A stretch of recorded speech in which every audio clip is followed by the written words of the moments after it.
Bora falar de Curitiba, meus amigos? Enquanto alguns se autoproclamam ungidos do Senhor e se agarram no poder como se fossem reis intocáveis, as suas igrejas, ou melhor, os seus templos, se afundam num verdadeiro descaso, embrenhados pelo autoritarismo e o silêncio cúmplice. O caso de hoje é um retrato da verdadeira decadência espiritual desse meio evangélico. No caso de hoje, a Assembleia de Deus Curitiba mais uma vez. Por quê?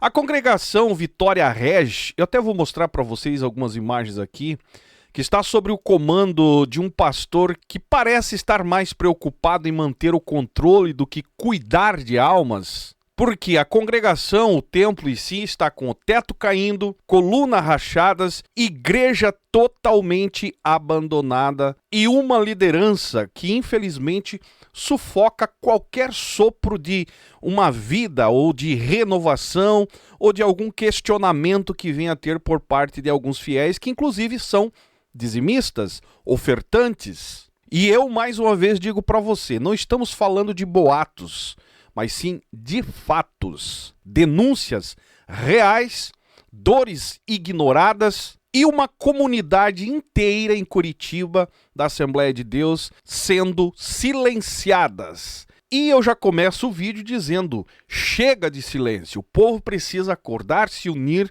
e questionar essas lideranças. Eu vou expor para vocês aqui detalhes que você vai ficar abismado, meus amigos. E se você é da Assembleia de Deus de Curitiba, região ou de alguma congregação, que com certeza tem mais congregações, porque eu recebo reclamações que estão no mesmo nível dessa, um verdadeiro descaso. Ajude a divulgar nos grupos de WhatsApp e bora pro vídeo de hoje. Pois bem, meus amigos, eu recebi uma denúncia e eu vou compartilhar com vocês, a qual diz o seguinte: Fala Zaio, venho por meio desta relatar, mais uma vez, a lamentável situação de uma das igrejas sob o comando do ungido do Senhor, entre aspas. Aquele que vive blindado, intimida os seus próprios pastores, diz ser amado pelo povo, mas não tem coragem de realizar uma nova eleição porque sabe que perderia feio. Está se referindo aqui ao presidente de Curitiba, né? Não quer largar o trono e ainda tenta esconder os seus próprios escândalos com shows bem produzidos nas AGOs. Sim, ele mesmo, o mesmo que anunciou ter vendido um apartamento de 3 milhões durante a AGO, mas sem apresentar nenhuma prova da venda, e que segue firme no seu trono dourado cercado de bajuladores. Eu tive até informações de que teve alguém muito importante da diretoria ali que saiu fora. A pergunta fica, por quê? Eu sei o porquê, né? Mas você aí, sabe o porquê? Alguém do alto escalão abandonou o barco. Seguindo o e-mail. Mas hoje não venho falar dele, e sim de um dos seus fiéis escudeiros, o pastor Alexandro Gatto. Este, entre aspas, né, exemplar líder espiritual, fecha aspas, está há 7 anos à frente da congregação Vitória Regi, aonde conseguiu transformar o que poderia ser um ambiente de crescimento e comunhão em um verdadeiro deserto espiritual. Sobre sua liderança, a igreja convive com telhado comprometido, colunas deterioradas e infiltrações visíveis. O terreno destinado à construção de um novo templo está abandonado há mais de 23 anos. Enquanto isso, os valores arrecadados com cantinas e outros eventos que deveriam fortalecer os projetos locais são obrigatoriamente enviados para a sede, sem qualquer retorno ou apoio visível à estrutura precária da congregação. Cara, você já viu as imagens aí, né? Olha só as imagens, cara. Essa aqui é uma sala onde se guarda instrumentos que são caríssimos, instrumentos de sopro, né? Enfim, da banda, da igreja. Olha o estado que está isso aí, cara. Para uma igreja do nível de Curitiba ter uma congregação nesse estado, você já pode tirar as conclusões por outros vídeos que nós já denunciamos aqui, igrejas comidas de cupim, congregações do tempo do pastor Pimentel de Carvalho, dos anos 60, 70. E esse novo presidente, a qual não quer largar o osso, não teve a capacidade até agora de resolver esses problemas, uma reforma sequer. Mas o dinheiro, a grana, é exigida mensalmente para a sede. E claro, ele tem os seus aliados, no caso, o exemplo desse pastor dessa congregação Vitória Regi, que deixa a igreja num verdadeiro descaso, ao ponto de a qualquer momento cair o teto na cabeça do povo. Em outras palavras, uma tragédia anunciada, porque tem que cumprir com a palavra de enviar dinheiro e puxar saco do pastor presidente que está lá vivendo do bom e do melhor. Mas a administração, é claro que não existe, está nítido, claro, as congregações perecendo, abandonadas literalmente, é o exemplo dessa aí. E o pior de tudo, com os ouvidos fechados às denúncias, às reclamações da membresia. O presidente de Curitiba não dando ouvido. Aí resta para os membros pedir socorro para nós aqui, porque talvez alguma coisa possa acontecer depois de um vídeo. Essa é a esperança. Olha só o que diz o e-mail, seguindo. Várias denúncias já foram enviadas pelos membros à sede, relatando a conduta abusiva, o descaso estrutural e o clima hostil instalado na igreja. Infelizmente, por se tratar de uma congregação pequena, nenhuma providência foi tomada até o momento. A sensação entre os fiéis é de abandono total e cumplicidade pelo silêncio. Os membros estão exaustos, feridos e cansados das atrocidades cometidas por esse pastor e de sua liderança opressiva. Para piorar, em um dos cultos, o próprio pastor declarou abertamente que não há por que fazer evangelismo. Olha o nível. Pois, segundo ele, abre aspas, a igreja já está cheia e não cabe mais ninguém, fecha aspas. Caracas, foi-se o tempo que a Assembleia de Deus tinha aquela chama de evangelismo, né? Olha o que o pastor retorna aos questionamentos dos membros. Não existe evangelismo porque a igreja está cheia e não cabe mais ninguém. Uma declaração absurda e vergonhosa que escancara a total falta de visão, zelo e compromisso com a missão bíblica de levar o evangelho a todos. Desde quando uma igreja deixa de evangelizar porque está cheia, entre aspas? Que tipo de pastor diz algo assim? Pois é, cara. A igreja precisando de uma reforma, precisando de uma restauração, mais cheia, e por não ter mais espaço, então não vamos mais evangelizar. E aí você vem querer me convencer que essa turma está no meio aí por almas, que são pastores que têm um chamado ministerial. Aonde está o chamado de um cidadão desse aqui, cara? A preocupação é manter a casinha quase caindo cheia e levar a grana para o seu líder, né? Seguindo, durante esse período, ele ainda teve a ousadia de afirmar publicamente que a igreja só está de pé por causa dele. Não é por causa de Jesus, então, né? O que é simplesmente mentira. Quem tem arcado com as melhorias ao longo destes 7 anos são os próprios membros. Além de tudo, mentiroso, né, cara? É muita prepotência, né? Pelo amor de Deus. O que simplesmente é mentira. Quem tem arcado com as melhorias ao longo desses 7 anos são os próprios membros que doam tempo, recursos, materiais e até mão de obra, enquanto o líder espiritual se apropria do mérito, como se fosse o grande mantenedor da obra.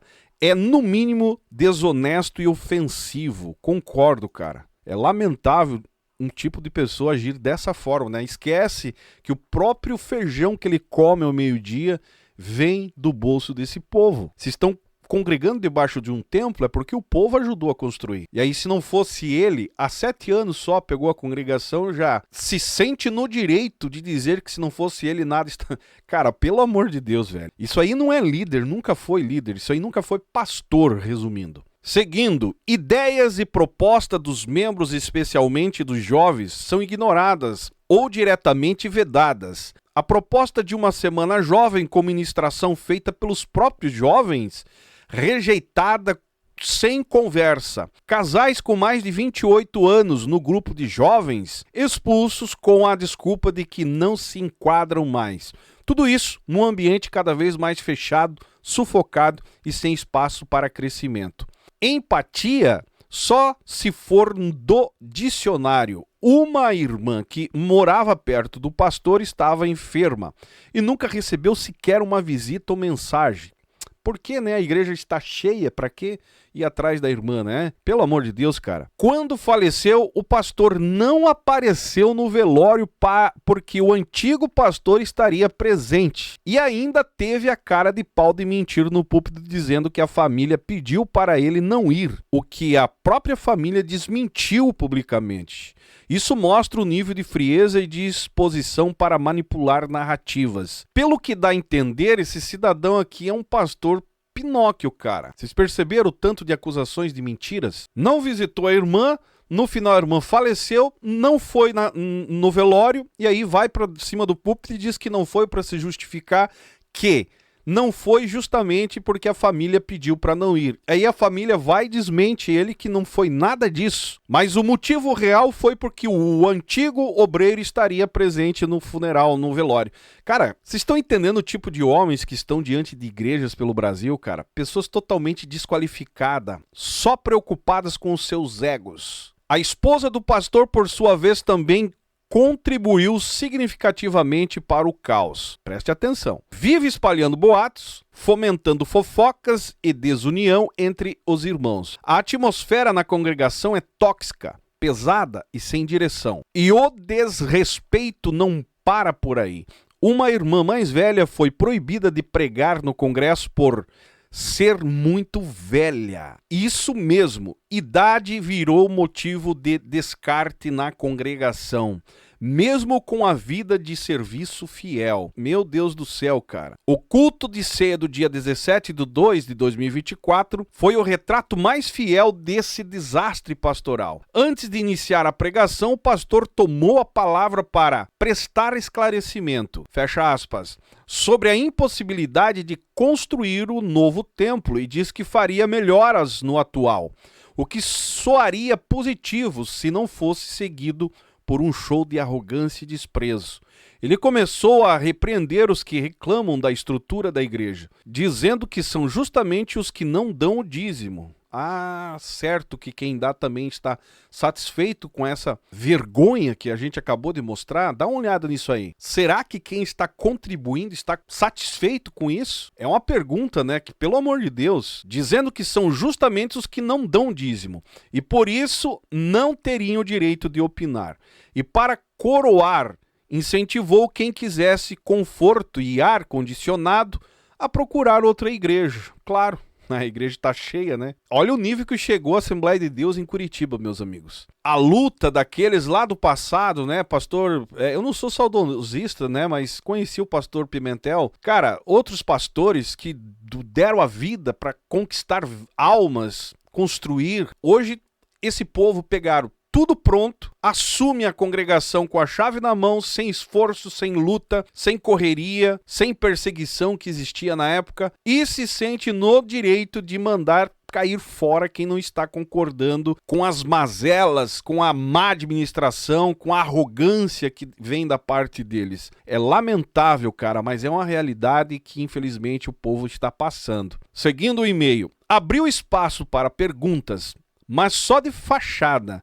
Uma irmã do círculo de oração tentou se manifestar sobre a questão do dízimo, mas foi bruscamente interrompida com a frase, abre aspas, não é hora de explicar o porquê, cada um dá ou deixa de dar o dízimo, fecha aspas. A igreja ficou em silêncio, constrangida. A irmã, sem espaço para se expressar, se retirou da igreja. E o pastor demonstrou seu padrão de empatia habitual. Perguntou em tom sarcástico se mais alguém gostaria de acompanhá-la para fora. Alguns irmãos se levantaram e foram embora, indignados. É esse o retrato da atual realidade da Assembleia de Deus de Curitiba. Muitos me perguntam, né, sobre Curitiba. Está aí, continua do jeito que nós falamos algum tempo atrás. Não mudou nada. Seguindo, vários fiéis não participaram da Santa Ceia, tomados por tristeza e revolta diante do que presenciaram. No fim do culto, a esposa do pastor fez questão de arrematar a noite com mais um comentário infeliz, dizendo que a irmã que saiu sofria de problemas psicológicos e depressão.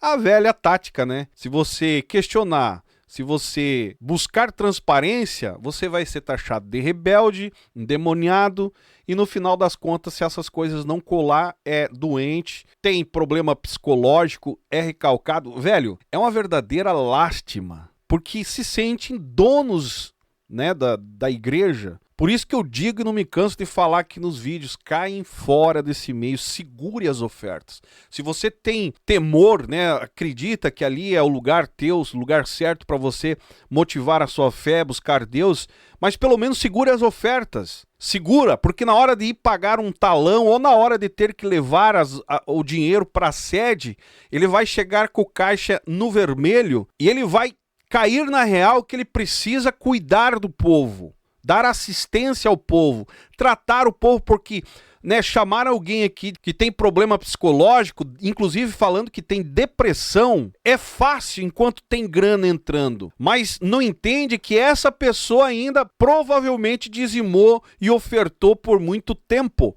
mesmo com seus problemas psicológicos. Se realmente tem. Eu fui pastor, eu sei como é que funciona. Muitas pessoas que têm problemas de saúde, problemas psicológicos, transtornos, mas eram fiéis na oferta, fiéis nos dízimos. Para eles é isso que interessa, mas como a grana entra, é fácil espancar verbalmente, mandar cair fora diante de outra grana, de outros que dizimam. Se todos segurar a oferta, eu garanto que esse cidadão vai pedir para sair já desse meio aí. Porque o que mantém eles aí é a grana. A esposa, então, do pastor pediu a palavra e disse que a irmã tinha problema psicológico e depressão, em uma clara tentativa de descredibilizar o que ela havia feito e dito, espalhando a ideia de que ela não estava em pleno juízo, manipulação emocional e falta de temor em plena casa de oração. Esse tipo de comportamento não é pontual, é padrão. O pastor Alexandre e sua esposa tratam a congregação como se fosse um feudo familiar, aonde fazem e desfazem com total impunidade, ferindo, desprezando e silenciando suas ovelhas, como se estas não fossem nada além de números ou obstáculos. É lamentável, cara. Peço com urgência e responsabilidade que essa situação seja investigada e que Congregação Vitória Régia tenha a chance de voltar a ser um lugar onde o povo se sinta acolhido, edificado e respeitado, não humilhado, constrangido e oprimido, atenciosamente. Pelas fotos, pelos vídeos enviados, cara, só aí já dá para você tirar uma conclusão como que é a situação nessa congregação. E diante de tudo que foi exposto, não estamos apenas falando aqui de uma má gestão ou uma falha pontual, cara. Estamos vendo aqui um sistema corrompido, um sistema que banaliza a fé, distorce a autoridade pastoral e, o pior de tudo, transforma a igreja, que deveria ser um refúgio de graça, de amor, em um ambiente de opressão, medo e manipulação. É claro no que a gente acabou de ler. É inaceitável que líderes espirituais que deveriam ser exemplos de humildade, principalmente, serviço, cuidado com as almas, com as vidas, venham simplesmente usar o altar como um trono e tratar a comunidade como uma propriedade pessoal particular. Que é isso que é o exemplo do próprio presidente dele, cara. O presidente age dessa forma. E eu pergunto, pedir socorro aonde? Se já foram atrás do presidente de Curitiba, receberam silêncio. Quem deveria agir, né, com justiça, responsabilidade, se omite. Em outras palavras, revela uma cumplicidade vergonhosa e covarde diante da realidade que esses irmãos estão passando. E aí resta pedir socorro para o canal Falazaio e nós expomos e ainda somos atacados. Quando um líder espiritual, uma igreja, fecha os ouvidos ao clamor, né, dos oprimidos, daqueles que estão pedindo justiça, pedindo satisfação de algum erro, isso já deixou de ser igreja há muito tempo. É uma caverna de arrogância, uma caverna de orgulho, aonde estão se refugiando para receber massagens de ego e assim se sentirem superiores diante da oferta e do dízimo que banca esse tipo de coisa. Para mim isso aqui, cara, é um verdadeiro abuso religioso. E você, membro, não se pode calar-se diante da injustiça, não se pode espiritualizar abuso religioso. Você não pode querer proteger o sistema em nome de uma ordem, enquanto alguns estão sangrando em silêncio. E eu parabenizo, quem enviou isso aqui, agradeço, eu não vou citar nomes, mas, cara, a verdade é que está um descontentamento nessa congregação Vitória Regi e restou pedir socorro para nós aqui, nós estamos expondo, largando grito, até quando esse pastor de Curitiba, presidente dessa congregação, vai permitir um obreiro continuar na liderança, massacrando e sangrando pessoas pelo caminho. Uma verdadeira covardia da atual, mais uma, da atual presidência da Assembleia de Deus de Curitiba. Porque isso não é evangelho. Evangelho verdadeiro não compactua com tirania disfarçada de unção. Se é igreja, a igreja precisa que se levante líderes, que lavem os pés, que entenda a realidade do povo. E não só pensar na grana, no dinheiro final do mês e o que o povo pode dar. Se não tem condições de dar, é mandado para fora, Se não é dizimista, fica para fora. É assim que está funcionando, funcionou a vida inteira exatamente desse formato. Você só tem valor, só é ouvido diante daquilo que você dá. Se você não dá muita coisa, tem muito mais pessoas que dão maiores ofertas, você não será ouvido. É assim que funciona. E nós aqui não estamos... Encerro o vídeo, dizendo, nós não estamos aqui falando de boatos. É um fato que está acontecendo, não é um caso isolado, porque tem outras congregações passando pelo mesmo problema e essa história precisaria sim vir a público. Está aí mais um vídeo, agradeço a cada um que acredita no nosso trabalho. Você de Curitiba ajuda a divulgar nos grupos de WhatsApp, porque isso aí é uma vergonha para a liderança de Curitiba. Se inscreva no canal se você não é inscrito, deixe o seu joinha que é muito importante, me segue nas demais redes sociais e esse é o canal Fala Zay, estamos juntos por um Brasil e um mundo melhor.